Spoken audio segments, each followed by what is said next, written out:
बिस्मिल्लाहिर्रहमानिर्रहीम। तो आज का टॉपिक हमारा बहुत ही इम्पोर्टेंट टॉपिक है। इस चैप्टर के इम्पोर्टेंट टॉपिक्स में से एक टॉपिक है and it's about the hysteresis loop. अब हिस्टैसिस लूप है क्या, इसका बैकग्राउंड क्या है? तो देखिए, लास्ट टाइम जो हमने टॉपिक कवर किया था that was about the magnetic properties of solids.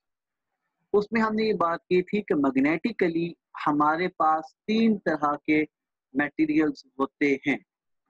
कौन कौन से? पैरामैग्नेटिक, डायमैग्नेटिक और फेरोमैग्नेटिक।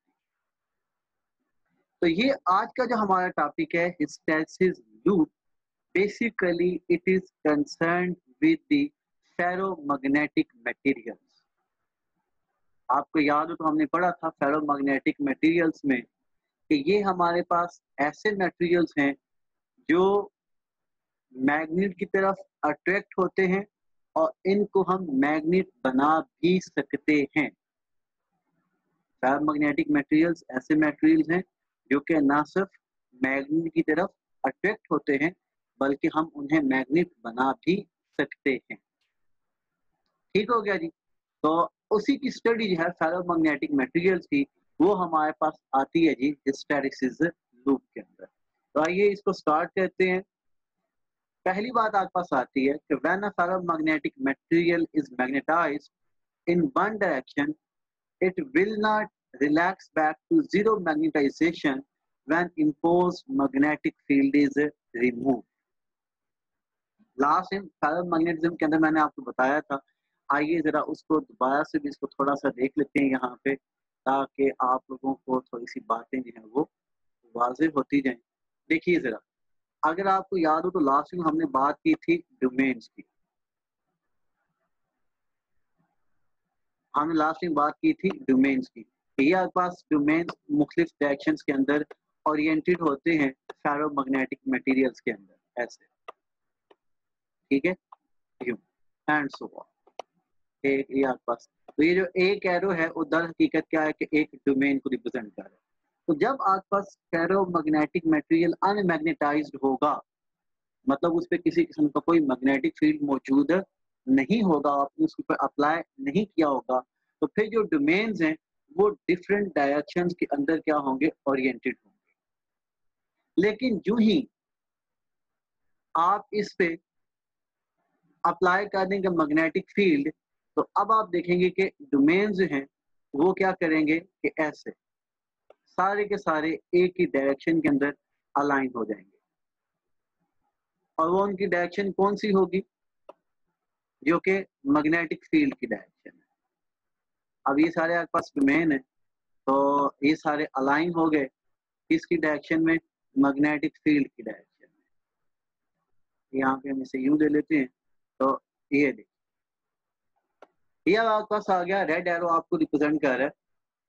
यहाँ पे ये देखिए, ये जो रेड एरो है, ये रेड एरो रिप्रेजेंट कर रहा है किसको? मैग्नेटिक फील्ड की डायरेक्शन को। क्या आपका मैग्नेटिक फील्ड जो है वो टुवर्ड्स राइट है। ऐसे सिचुएशन में जो डोमेन्स होंगे वो भी सारे के सारे क्या होंगे कि राइट की तरफ अलाइन हो जाएंगे। ठीक है। अब जब हम इस मैग्नेटिक फील्ड को यहां से रिमूव करते हैं तो होना क्या चाहिए? ये जो डोमेन्स हैं, इन डोमेन्स को भी अपनी वापस ओरिजिनल हालत में पहुंच जाना चाहिए या फिर चले जाना चाहिए।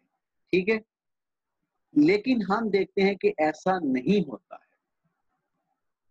कुछ डोमेन्स वापस चले जाएंगे अपनी पहली वाली पोजीशन पे, लेकिन कुछ डोमेन्स ऐसे होंगे जो कि अपनी इसी नई वाली सिचुएशन को या जो पोजीशन है उसको मेंटेन रखेंगे। आप ना लुक हियर, ध्यान से देखिएगा। आई एम गोइंग टू, ये देखिए, ये applied magnetic field red colour में जो है वो ये खत्म हो गया। अब होना ये चाहिए कि जो डोमेन्स हैं वो डोमेन्स अपनी असल हालत में जैसे वो पहले थे वापस चले जाते, लेकिन हम देखते हैं कि सारे डोमेन्स नहीं जाते। ठीक है, सारे डोमेन जो हैं वो अपनी असल हालत में वापस नहीं जाते। फॉर एग्जांपल, अगर हम इसे लें यहाँ पे, तो ये हमारे पास एक डोमेन आ गया ऐसे, जो अपनी पहली यहाँ से उठा वो, ये देखिए यहाँ से उठा वो, ठीक है, इधर से, और अपनी पहले वाली पोजीशन में वापस इधर चला गया।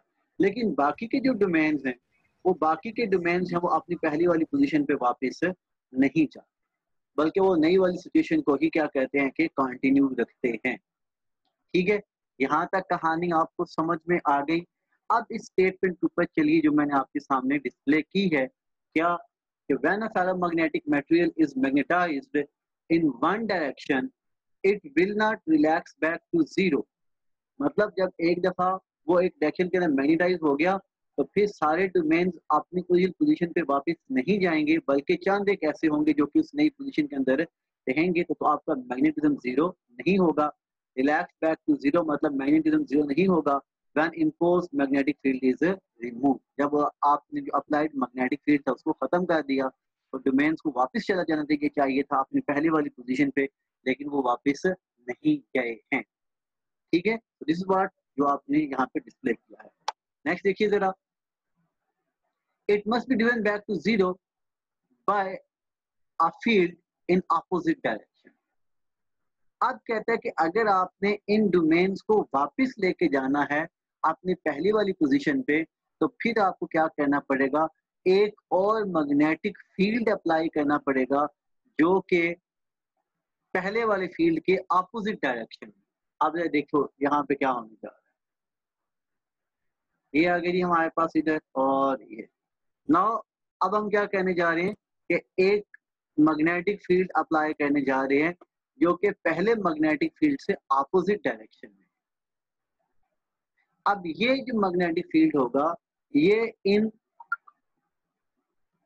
इन डोमेन्स को अपोज करेगा कि भाई जी आप अपनी अपनी पोजीशन पे वापस जाएं। ठीक है, ताकि जो स्पेसिमेन के अंदर मैग्नेटिज्म आ चुका है उस मैग्नेटिज्म को न्यूट्रलाइज किया जा सके, जीरो किया जा सके।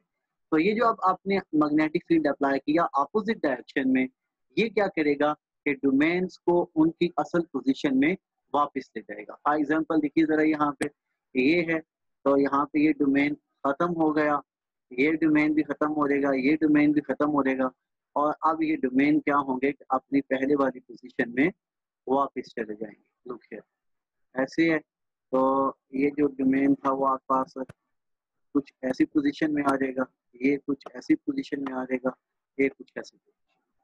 तो ना लुक हियर, अब डोमेन्स हम अपनी अपनी पहले वाली पोजीशन के अंदर वापस चले गए। तो जो मैग्नेटिज्म इसके अंदर डेवलप हुआ था वो मैग्नेटिज्म खत्म हो गया। ना लुक हियर, अगर सेकंड पॉइंट को दोबारा से वर्क कीजिए तो आपको पता चल जाएगा हम क्या कह रहे हैं। It must be driven back to zero, कि डोमेन को आप लाजमी जीरो पे लेके जाएं by field in opposite direction. आप एक मैग्नेटिक फील्ड अप्लाई करें जो कि पहले वाले मैग्नेटिक फील्ड के अपोजिट डायरेक्शन में हो।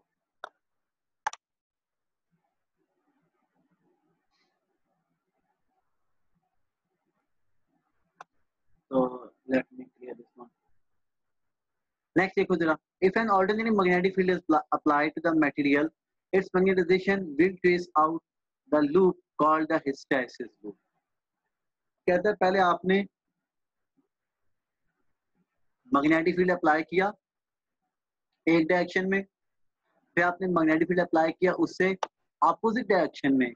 ऐसी सिचुएशन में कहते जब आप इस सारे प्रोसेस को ट्रेस करते हो तो आपके सामने एक लूप आता है, उस लूप को हम कहते हैं कि ये क्या है, हिस्टैरिसीस लूप है।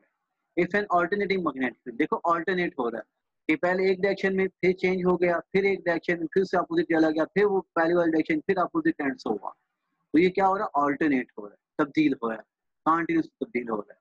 तो कहता है कि जब आप एक मटेरियल के ऊपर ऑल्टरनेटिंग मैग्नेटिक फील्ड अप्लाई करोगे तो उस मटेरियल का जो मैग्नेटाइजेशन है will trace out a loop, कहता है उसका एक लूप बनेगा, उस लूप को हम नाम देते हैं किसका, हिस्टैरिसीस लूप का। हिस्टैरिसीस का बेसिक मतलब होता है लैग बिहाइंड, पीछे रह जाना, पीछे रह जाना। ठीक है, हिस्टैरिसीस का मतलब ये बेसिकली जर्मन लैंग्वेज का वर्ड है हिस्टैरिसीस, और इसका मतलब होता है पीछे रह जाना। तो ये आप पास होप्स हो कि आपको थोड़ी बहुत इसकी नॉलेज हो चुकी होगी, समझ आ चुकी होगी कि हिस्टैरिसीस क्या है। लेकिन एक बात याद रखिए कि हिस्टैरिसीस लूप सिर्फ और सिर्फ फेरोमैग्नेटिक सब्सटेंसेस के लिए ही एप्लीकेबल है, सिर्फ उसी पे ही अप्लाई होता है। अगर नेक्स्ट देखिए जरा, here we have the again hysteresis loop, उसी को हम कंटिन्यू करते हैं. Now look here, the lack of retraceability of a magnetization curve is a property called hysteresis and is related to the existence of magnetic domain in the material. हाँ, अब ये वो बात आ रही जो पीछे आपको पेज पे मैंने बताई थी, क्या कि फेरोमैग्नेटिक सब्सटेंस के अंदर डोमेन होते हैं. जब आप उनको मैग्नेटिक फील्ड अप्लाई करते हो तो जो डोमेन होते हैं फेरोमैग्नेटिक मटेरियल में वो एक डायरेक्शन के अंदर अलाइन हो जाते हैं, और जब आप उस मैग्नेटिक फील्ड को रिमूव करते हो तो कुछ डोमेन अपनी ओरिजिनल पोजीशन पे वापस आ जाते हैं, जबकि कुछ डोमेन अब उस नई सिचुएशन को ही कंटिन्यू रखते हैं. तो ऐसी सिचुएशन में उनको वापस लाने के लिए हम क्या कहते हैं कि अपोजिट डायरेक्शन में मैग्नेटिक फील्ड अप्लाई करते हैं, और इस तरह से वो डोमेन क्या होंगे कि अपनी ओरिजिनल पोजीशन पे वापस आ जाएंगे. लेकिन जो पहले वाले डोमेन खुद ब खुद आ गए थे वापस, अब वो नए जो होगा मैग्नेटिक फील्ड की डायरेक्शन उसमें अलाइन हो जाएंगे, और फिर जब ये दोबारा ऑल्टर होगा तो कुछ पहले वाली पोजीशन पे वापस, कुछ नए मैग्नेटिक फील्ड की डायरेक्शन में. तो यूं कहता है कि ये एक प्रोसेस ऑल्टरनेटिव मैग्नेटिक फील्ड के साथ जारी रहेगा कि कुछ डोमेन मैग्नेटिक फील्ड की डायरेक्शन में अलाइन होंगे और कुछ जो होंगे वो उससे न्यूट्रल रहेंगे. फिर जब मैग्नेटिक फील्ड डायरेक्शन रिवर्स करेगा, जो न्यूट्रल होंगे वो मैग्नेटिक फील्ड की डायरेक्शन में अलाइन हो जाएंगे, और जो अलाइन थे वो अब न्यूट्रल हो जाएंगे, एंड सो ऑन. तो इस प्रोसेस को हम कहते हैं कि ये आपके पास क्या है, एक हिस्टेरेसिस है या हिस्टेरेसिस की प्रॉपर्टी है.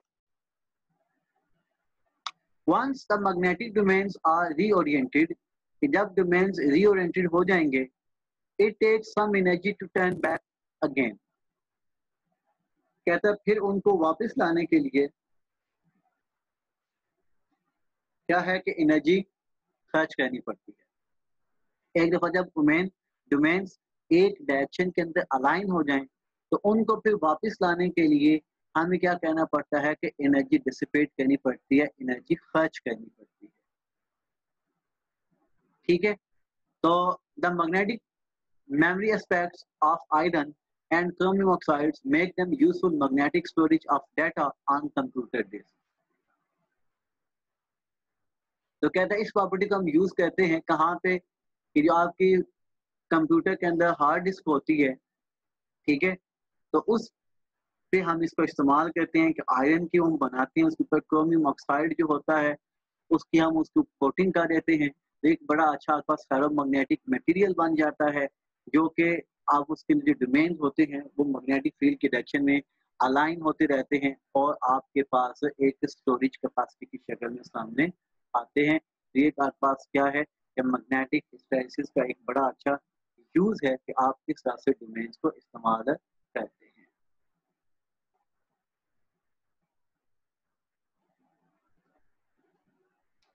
जी, यहाँ पे ये देखिए,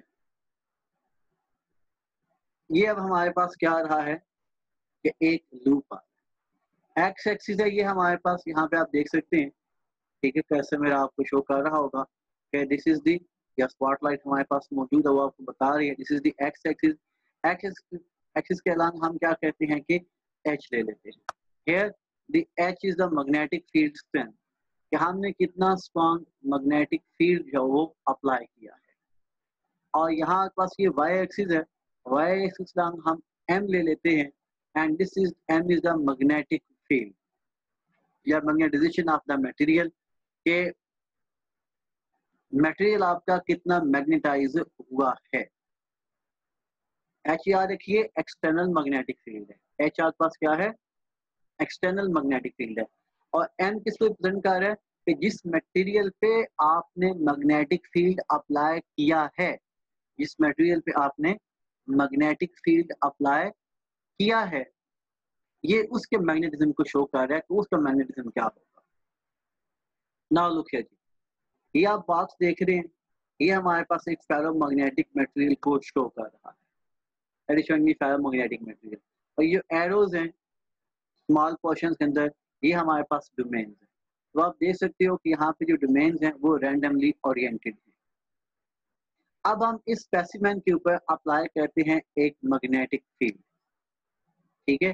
जब मैग्नेटिक फील्ड अप्लाई करेंगे, नाउ लुक हियर, अब आपके पास जितने भी डोमेन्स होंगे फेरोमैग्नेटिक मटेरियल के अंदर, वो सारे के सारे डोमेन्स जो हैं वो एक्सटर्नल मैग्नेटिक फील्ड की डायरेक्शन में अलाइन हो जाएंगे। ठीक है, क्या होगा, वो सारे के सारे डोमेन्स जो हैं वो एक्सटर्नल मैग्नेटिक फील्ड की डायरेक्शन में अलाइन हो जाएंगे।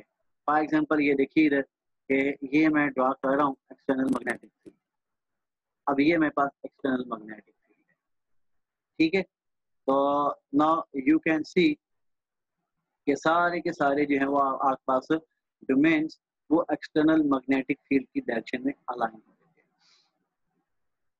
अब जब आपके पास फील्ड स्ट्रेंथ मैक्सिमम होगी, ठीक है, उस वक्त मैक्सिमम डोमेन्स मैग्नेटिक फील्ड की डायरेक्शन में अलाइन होंगे। इसे हम नाम देते हैं सैचुरेशन का। ठीक है, कि इस स्पेसिमेन की सैचुरेशन हो चुकी है, मतलब मैक्सिमम डोमेन्स हैं वो मैग्नेटिक फील्ड की डायरेक्शन में अलाइन हो चुके हैं। अब जब मैग्नेटिक फील्ड यहाँ से वापस आएगा इट रेज टू जीरो यहाँ पर, तो ऐसी सिचुएशन में क्या होगा कि कुछ डोमेन्स हैं वो जो नई वाली पोजीशन है उसी के अंदर ही अलाइन रहेंगे, जबकि कुछ डोमेन्स अपनी पोजीशन पे वापस आ जाएंगे, अपनी जो ओरिजिनल पोजीशन है ये वाली इस पे वापस आ जाएंगे। यहाँ इस पॉइंट की बात है जब आपके पास मैग्नेटाइजेशन या अप्लाइड मैग्नेटिक फील्ड जीरो हो जाएगा।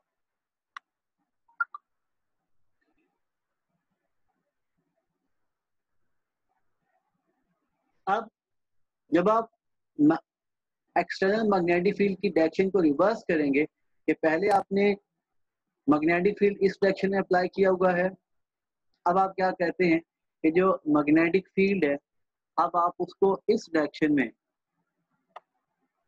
यूं अपोजिट डायरेक्शन,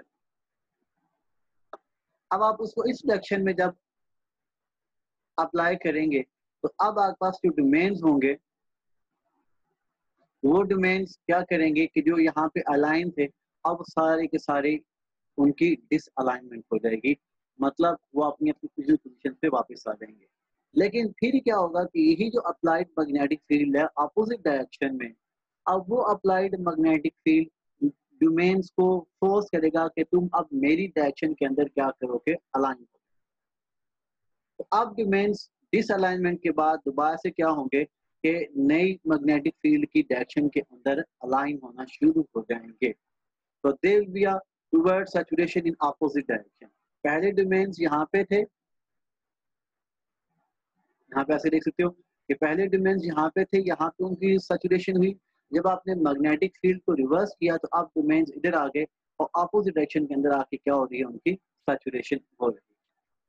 ठीक है, तो इस तरह से कहता है कि क्या हुआ कि यहाँ पे एक लूप ऐसे ही ऊपर से नीचे लूप आ रहा है, यहाँ पे ये कंप्लीट होगा और जब आप दोबारा से मैग्नेटिक फील्ड की डायरेक्शन रिवर्स करोगे तो फिर कहता है कि ये वाला लूप आपके पास बन जाएगा। तो ये जो आपके पास लूप आता है इस लूप को हम कहते हैं कि ये हमारे पास क्या है, हिस्टैरिसीस लूप है।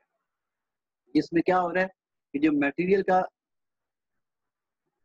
का जो मैग्नेटिक फील्ड है या मैग्नेटाइजेशन है वो अप्लाइड मैग्नेटाइजेशन से पीछे रह रही है। ठीक, तो ये बात आ जाएगी हमारे पास किसकी, हिस्टैरिसीस लूप की। आगे चलते हैं, जरा नेक्स्ट देखिए।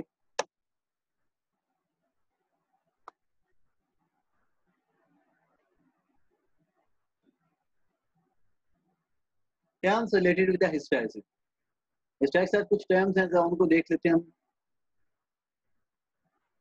उसमें पहले हमारे पास आती है जी, और वो बात आती है सैचुरेशन की। कहता है कि सैचुरेशन क्या होती है, when all domains are aligned in one direction, जब सारे के सारे डोमेन एक डायरेक्शन में अलाइन हो जाएंगे। लेकिन कैसे होंगे कि जब आप उन पे एक्सटर्नल मैग्नेटिक फील्ड अप्लाई करेंगे उसे हम नाम देंगे किसका, सैचुरेशन का।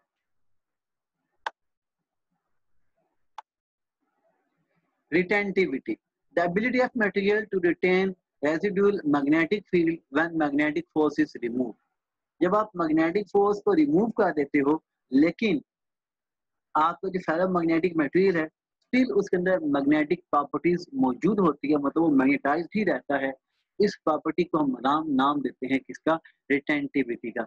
रिटेंटिविटी का वर्ड कहाँ से निकला, रिटेन से निकला। रिटेंटिविटी का वर्ड कहाँ से निकला है, रिटेन से। और रिटेन का मतलब क्या होता है? बाकी रह जाना, बाकी बच जाना। तो रिटेंटिविटी का मतलब क्या हुआ कि बाकी बच जाना। तो यहाँ पे आपके पास रिटेंटिविटी क्या आएगी कि जब आपका magnetic field, external magnetic field remove कर दिया, जो डोमेन्स हैं वो नई डायरेक्शन के अंदर ही अलाइन रहे, वो वापस नहीं आए, इस प्रोसेस को हम नाम देंगे किसका? रिटेंटिविटी का। नेक्स्ट आपके पास बात आती है कोएसिव फोर्स। कोएसिव का मतलब होता है जबरन, जबर करना, ज्यादती करना। ठीक है, जबरन किसी से कोई काम लेना, मजबूर करके किसी से कोई काम लेना, तो उसे हम नाम देंगे कोएसिव। तो कोएसिव फोर्स ऐसी फोर्स जो कि जबरन या फिर मजबूरन किसी से कोई काम करवाती है। ये क्या रहेगी? The amount of force must be applied to the magnetic material to make magnetic flux zero. वो बात आ रही है कि जब आपके पास डोमेन नई डायरेक्शन के अंदर अलाइन हो गए, उनको वापस अपनी ओरिजिनल पोजीशन पे लाने के लिए जो आप फोर्स अप्लाई करते हो, जो मैग्नेटिक फोर्स अप्लाई करते हो, वो आपके पास क्या कहलाती है? कोएसिव फोर्स कहलाती है। Reluctance, opposition showed by the ferromagnetic material to establishment of a magnetic field. It is analogous to the resistance in electrical circuits. हाँ, अब देखिए ये रिलेक्टेंस क्या चीज है? रिलेक्टेंट का मतलब क्या होता है पता आपको? रिलेक्टेंट किसे कहते हैं? वो बड़ा रिलेक्टेंट है इस मामले में। हाँ बताओ, शाबाश बोलो।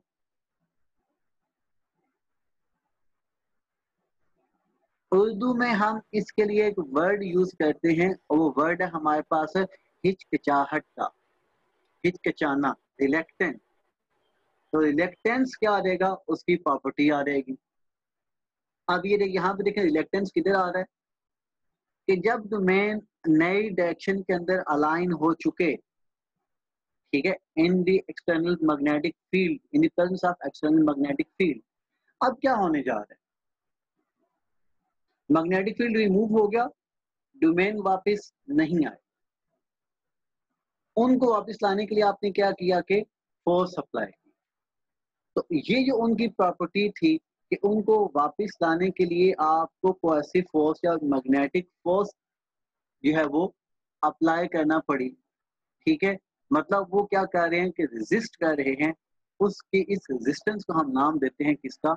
रिलेक्टेंस का। This is what called the reluctance. ठीक है, तो ये आज पास तीन बातें, चार इसमें क्वेश्चन आ जाएगी: saturation, retentivity, cohesive force and the reluctance. अब जरा यहाँ पे देखिए, हमारे पास ये इधर तीन किस्म के मटेरियल्स हैं। तो ये तीन किस्म के हमारे पास यहाँ पे बन रहे हैं हिस्टैसिस लूप। ये लूप देखिए जनाब, ये काफी लंबा चौड़ा और मोटा सा लूप है। ठीक है, तो एरिया ऑफ लूप, लूप का जो एरिया है, it represents the energy dissipation to magnetise and demagnetise the material. Material को मैग्नेटाइज और डीमैग्नेटाइज करने के लिए जो एनर्जी दरकार है वो कौन शो करता है? The area of loop. ये लूप एरिया जो उसको शो करता है। अब अगर लूप एरिया बड़ा है, ज्यादा है, जैसे कि इन दिस केस, इसका मतलब क्या होगा कि इस मटेरियल को मैग्नेटाइज और डीमैग्नेटाइज करने के लिए बहुत ज्यादा एनर्जी दरकार है, बहुत ज्यादा एनर्जी दरकार है। तो ऐसे मटेरियल जिनका लूप एरिया बहुत ज्यादा होता है, बड़ा होता है, उन्हें हम नाम देते हैं हार्ड फेरोमैग्नेटिक मटेरियल का। इसका नाम देते हैं हार्ड फेरोमैग्नेटिक मटेरियल। ये ऐसे फेरोमैग्नेटिक मटेरियल हैं कि जिनको मैग्नेट बनाने के लिए भी बहुत ज्यादा एनर्जी दरकार है, मतलब बहुत ज्यादा मैग्नेटिक फोर्स आपको चाहिए होगी, और इनको डीमैग्नेटाइज करने के लिए भी आपको क्या करनी है कि बहुत ज्यादा फोर्स या फिर एनर्जी दरकार है। सेकेंड वाले लूप पे आइए, यहाँ पे देखिए इसका लूप एरिया इसकी निस्बत कम है। इसका मतलब क्या हुआ कि इसके लिए जो एनर्जी दरकार है आपको मैग्नेटाइज और डीमैग्नेटाइज करने के लिए, वो कम इस्तेमाल हो। यहाँ पे इसका ग्राफ देखिए, ये आपके पास ग्राफ आ रहा है इसका लूप एरिया बहुत ही कम है, पतला सा ग्राफ बन रहा है ये आपके सामने। मतलब कि ये आपके पास ऐसा मटेरियल है जो कि बड़ी आसानी के साथ मैग्नेटाइज और डीमैग्नेटाइज हो रहा है। मतलब इसको मैग्नेटाइज और डीमैग्नेटाइज करने के लिए बहुत थोड़ी अमाउंट में एनर्जी रिक्वायर्ड है। तो ये क्या कहलाएगा? एक सॉफ्ट फेरोमैग्नेटिक मटेरियल कहलाएगा। तो यहाँ तक हमारे पास दो टर्म्स आ गई, hard ferromagnetic material and soft ferromagnetic material. तो हार्ड फेरोमैग्नेटिक मटेरियल में क्या होगा? ये दोनों हार्ड फेरोमैग्नेटिक मटेरियल में आएंगे कि जिनमें लूप एरिया ज्यादा होगा। मतलब इन मटेरियल्स को मैग्नेटाइज और डीमैग्नेटाइज करने के लिए ज्यादा अमाउंट में एनर्जी दरकार होगी। ये आपके पास जो है ये कहलाएगा सॉफ्ट फेरोमैग्नेटिक मटेरियल। ये आपके पास ऐसा मैग्नेटिक मटेरियल है जिसके लिए आपको बहुत कम एनर्जी दरकार होगी टू मैग्नेटाइज एंड डीमैग्नेटाइज। तो on the basis of hysteresis we can categorize the group materials into two groups, hard ferromagnetic material and the soft ferromagnetic material. तो हार्ड फेरोमैग्नेटिक मटेरियल बहुत अच्छे होते हैं स्ट्रॉन्ग मैग्नेट्स बनाने के लिए और परमानेंट मैग्नेट बनाने के लिए। स्ट्रॉन्ग एंड परमानेंट मैग्नेट, इसकी आपके पास एग्जांपल स्टील की है। तो आपके पास जो स्टील है वो एक हार्ड फेरोमैग्नेटिक मटेरियल है। इसको आप क्या कर सकते हो कि परमानेंट और स्ट्रॉन्ग मैग्नेट बनाने के लिए इस्तेमाल कर सकते हो। ऑन द अदर हैंड ये आपके पास सॉफ्ट फेरोमैग्नेटिक मटेरियल का ग्राफ है। ये इसकी एक एग्जांपल आपके पास रॉट आयरन की आती है, जिसे आप खाम लोहा या कच्चा लोहा भी आप इसे कहते हो। जैसे आप बाजारों की लैंग्वेज से देगी लोहा भी कहते हैं, देगी लोहा। ठीक है, तो बेसिकली आपके पास एक सॉफ्ट फेरोमैग्नेटिक मटेरियल है, तो मतलब ये आसानी से मैग्नेटाइज और डीमैग्नेटाइज हो जाता है। ओके, तो this is the whole story behind the ferromagnetic materials. यहाँ पे हमारा टॉपिक कंप्लीट होता है। आपका अगर कोई क्वेश्चन है, कोई बात पूछना चाहें, बताना चाहें, तो आपको इजाजत है। शाबाश। आपको क्या तमाम बातें अच्छी से समझ में आ चुकी हैं? Yes sir. चलिए, तो जरा बुक खोल के आप इसे पढ़िएगा। ठीक है, अगर कोई कंफ्यूजन हो तो आप मुझसे फिर रब्ता कर सकते। ओके सर, जी जी, इसमें सर एक और टॉपिक भी है, रेजिडुअल फ्लक्स। हाँ हाँ, रेजिडुअल फ्लक्स। रेजिडुअल फ्लक्स, जी बिल्कुल ठीक है, बिल्कुल सही है। उसमें रेजिडुअल फ्लक्स से मतलब क्या होगा कि वो जो आपके पास डोमेन्स जो हैं वो जब अपनी नई पोजीशन के अंदर मौजूद हैं तब उसी को क्या कर रहे हैं कि मेंटेन कर रहे हैं। तो उसी का रेजिडुअल फ्लक्स मैंने जानबूझ के आपको नहीं पढ़ाया था, क्योंकि फ्लक्स फिर आपने कहा था ये फ्लक्स क्या चीज़ आ गई है, तो उसको मैं जानबूझ के स्किप कर दिया था बीच में से, लेकिन बहरहाल वो आपके पास आता है। ठीक है, यस सर।